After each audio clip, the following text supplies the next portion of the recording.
ইতালির পার্কে বেঞ্চ আছে, ছোটদের খেলার স্লাইড আছে, একটা ঘোড়া আছে, পাইলট ছাড়া প্লেন আছে, আর আছে এই দোলনা।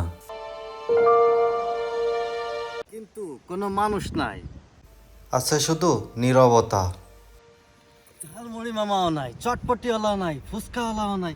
কি যে একটা অবস্থা বাংলাদেশের! দেখেন না, ছোট বাচ্চা কাচ্চাদের জন্য পার্ক বানানো হয়, কিন্তু খেলা করে বড়রা, আড্ডা দেয় বড়রা, কত কিছু সুস্বাদু খাবার থাকে। মনে হয় যে এটা কি, এটা তো মনে হয় যে একটা ফাস্টফুডের দোকান। পার্ক তো না, ফাস্টফুডের দোকান। আর এই জায়গাটায় দেখেন কত সুন্দর মনোরম পরিবেশ, কিন্তু মানুষ নাই একটাও। একটু আগে দেখছি যে একটা কুত্তা আসছিল সাথে তার অ্যাসিস্ট্যান্টকে নিয়ে, কিন্তু সেটাও চলে গেছে। এখন আছে আমি, আমার ক্যামেরাম্যান, আর এই যে নীরবতার সহিত পার্কটা এখানে পড়ে আছে।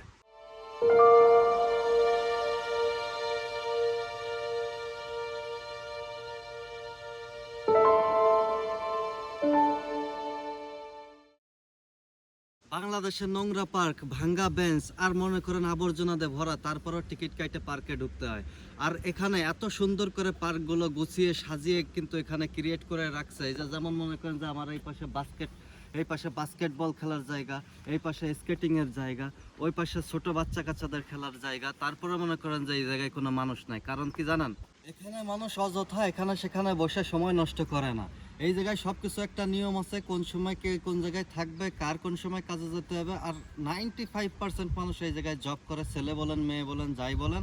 আর যার জব না আছে সে ঘরে বসে থাকে। বাংলাদেশের মতো না যে একটা কনস্ট্রাকশনের কাজ চলতেছে, সেই জায়গায় মনে করেন যে 30 জন মানুষ দাঁড়ায় দাঁড়ায় ইঞ্জিনিয়ারের ভুল ধরতেছে। ঠিক আছে, তা এই যে হচ্ছে ইতালি, এটাই ইউরোপ, এটাই শান্তি, এটাই নীরবতা, আর এই যে পরিষ্কার পরিচ্ছন্নতা।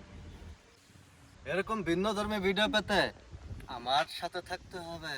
আর কি করতে হবে? সাবস্ক্রাইব করে দিয়ে বেল আইকন বাটনে টাচ করে দিতে হবে। চলেন নেক্সট ভিডিওর জন্য রেডি হই।